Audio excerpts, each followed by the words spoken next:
आखिर कब लागू होगा 8वां वेतन आयोग?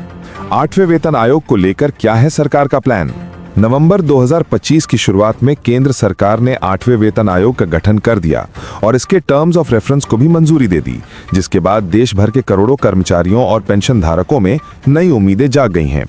अब सबसे बड़ा सवाल यही है कि आयोग तय 18 महीने की समय सीमा में अपनी रिपोर्ट सौंप पाएगा या नहीं, क्योंकि इतिहास गवाह है कि 6वें और 7वें दोनों वेतन आयोगों को रिपोर्ट देने और लागू होने में 22 से 29 महीने तक का समय लगा था।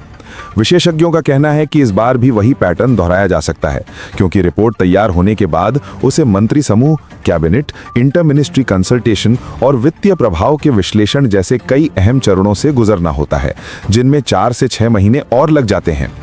कर्मचारी संगठनों के कई प्रतिनिधि ये भी कह रहे हैं कि यदि आयोग एक्सटेंशन मांगता है तो कुल प्रक्रिया 2 साल तक खिंच सकती है। ऐसे में सरकार अंतरिम राहत यानी बेसिक वेतन पर अस्थायी बढ़ोतरी देने का विकल्प चुन सकती है, जैसा कि 5वें वेतन आयोग के दौरान 3 बार किया गया था। सबसे बड़ी चर्चा इस बात की भी है कि क्या केंद्र सरकार ऐसे 2027 के यूपी चुनाव से पहले लागू करेगी, क्योंकि इतना बड़ा चुनाव वेतन बढ़ोतरी को राजनीतिक रूप से बेहद प्रभावी बना सकता है।